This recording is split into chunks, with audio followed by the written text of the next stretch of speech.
Okay guys, had a request to show you my cultivation tools. So the first tool is the John Deere 400 rotary hoe, and these were about the best rotary hoes made. I haven't got it out yet this year, but I want you to look right there at that spoon and see how it has nice shoulders on it yet. You need to keep your spoons in real good shape. And the spoons that run right by the tire track, you need to keep extra spiders on hand, if you will. But the ones that go right behind the tire tracks or run right in your wheel tracks, they will wear faster. And you need to keep them. You need to keep those wings on that spoon if you want to get the rotary hoe action. Okay guys, so I want to talk just a little bit why I have 5 different cultivators. And probably ought to mention once again why I run the Massey Ferguson 440s. They are all quick hitch capable. And so my 2 cultivation tractors, I have 2 cultivation tractors, and now thankfully, since we got the rapid coupler fixed the other day, we have 2 quick hitches. And so during cultivation season, typically my planting window spreads out. I've got 3 different crops I've got to cover, the forage sorghum, the corn, and the soybeans. And I have many different topographies and field types, soil types, and different planting dates. And so I have to be able to choose the correct tool for the job, for the day, for the crop. And by having the cultivators all set different and all excelling at different tasks, I have a lot of flexibility. And with the rapid coupler, I can change cultivators very quick, change tractors very quick, and get to different fields and leave them in different locations. So that is a very important thing to having flexibility and speed and ability to adapt and cover ground. So next in the line are 3 Massey Ferguson 440 row crop cultivators, and they're all Danish tine. So this is the prototype that I was working on this winter and that I was using the other day. And the row gap there, like I said, the happy medium that we found is a 10.5 inch row gap. But I used the spikes, and then I used the 2.5 duck foot, and then I do have the 7-inch sweeps on the back of it. This Massey 440 has a quick adjust depth, has the quick adjust row units. You can crank them and change the depth real quick. So this was the project last year. This is the heavy Danish tine. And I don't know if you can tell. I'll try and get down here and show you. But that has the high residue shanks. They're made in Germany. Rather than having 14-inch clearance, they have 18-inch clearance. And you can see the different size of the loops. The spring tension loops, comparing them there. But they're significantly bigger. And so this one, we have put the medium sweeps next to the row, and we have a full 14-inch gap there on that row unit. The crop is running right there. And then the 3 rear shanks all have the 7-inch sweeps on them. And that's a very aggressive, dirt moving cultivator. That's what I used for my last pass setup for the rapid coupler. So the third cultivator here is what used to be my first pass field cultivator, row crop cultivator, and it has the rolling shields on it. So this is the setup that I like. I use that 2.5 inch duck foot, and then I've got, I think, the 4-inch V sweep on the next rank back, and the rear one there, he's a 7-inch. But there are how the rolling shields are set.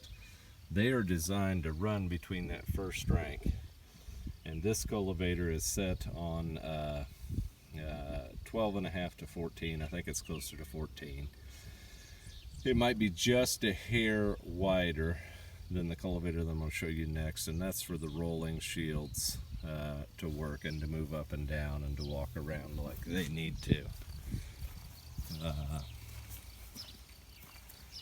This cultivator excels at what I talk about all the time of being in that, you know, day 14 to day 16. By then your crop is big enough that you can get a little bit of speed by using the rolling shields, and you can really bury weeds with it.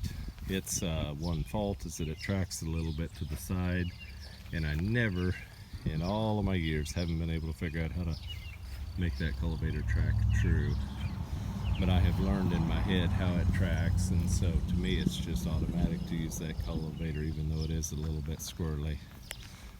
This Massey 440 does not have the quick adjust depth things on it, but since it's your first cultivator, you know, you can set it at a real relative 2.5 inch depth, and it will perform pretty good in all conditions at that 2.5 inch depth.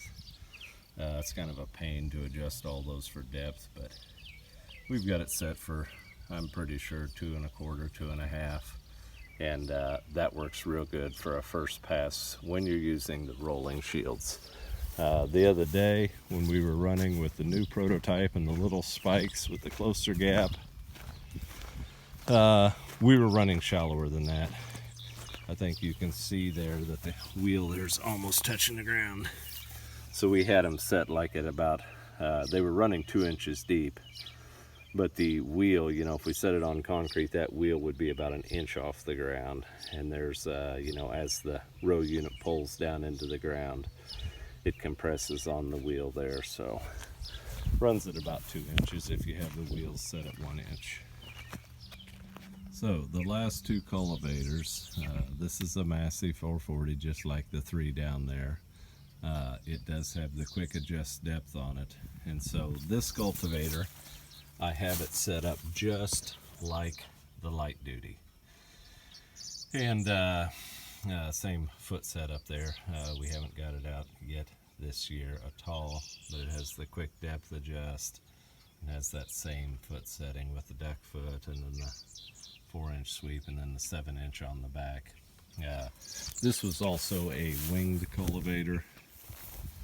You can see the hydraulic cylinders there.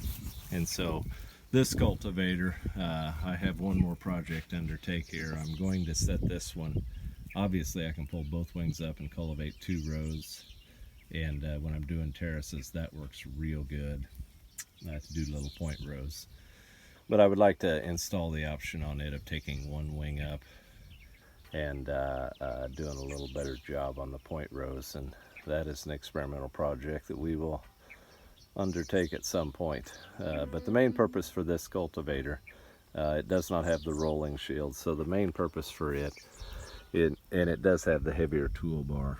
The one down there with the rolling shields, it has the light toolbar. This one, since it was a winged cultivator, it was an 8-row wide, it has the heavier toolbar, and so it has a lot of weight, and it has the quick depth. I think you can see on the concrete there what the depth settings are, roughly 2 inches. That's probably a pretty happy medium. When you engage loose soil, that puts it about 3 inches deep. But anyway, the heavy toolbar, this cultivator will move dirt. So if you're in a situation where the crop is big enough that you don't need the rolling shields, you know, because you missed that first cultivation or whatever because of rain, this cultivator works real well for semi-aggressive first pass. And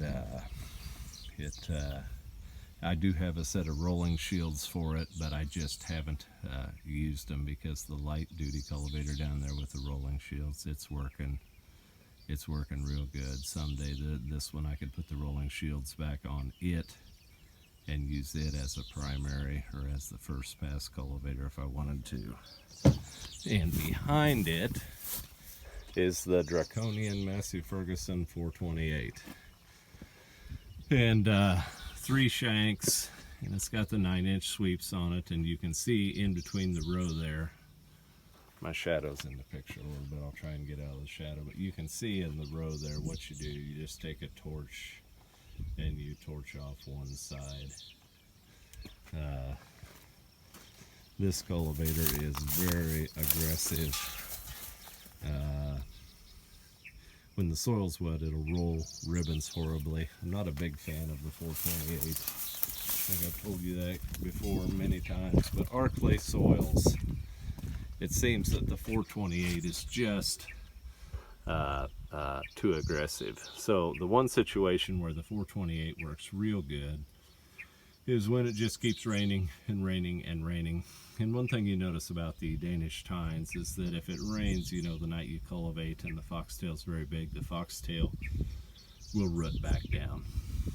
And so if you're in that extended wet period, you know, the one thing that the C-shank cultivator will give you, if you're cultivating between rainstorms and a big crop, it excels at killing foxtail because it will physically roll the lumps of foxtail over, and it will go through, you know, an insane amount of residue.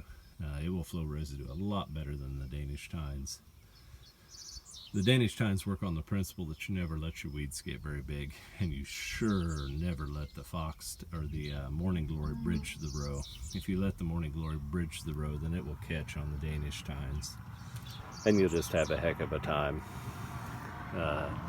But the C-shank can bridge too if your weeds are huge and if you've got a real mess. The C-shank can bridge, but it doesn't bridge near as bad as the Danish tine. And so it's, you know, kind of your tool of last resort. And so I don't get it out very often. You know, 2 years ago I made the video that I don't get the C-shank out very often, and that was the year that I had the exact situation that I was talking about, and so I did get it out, and it was polished up 2 years ago. That was the last time I used it. Yeah, but you can change the depth on its row units very quick, and if you look, the row units are set about 3 inches deep. They're really, really moving dirt. And so, like I say, it's draconian and it's pretty severe, but there are certain situations where it excels. The one thing it does give you, even more than the Danish tines, you can tell sitting on the concrete here, it will give you clearance. You know, you can do corn that's, I don't know, 3.5 foot tall, waist tall or taller,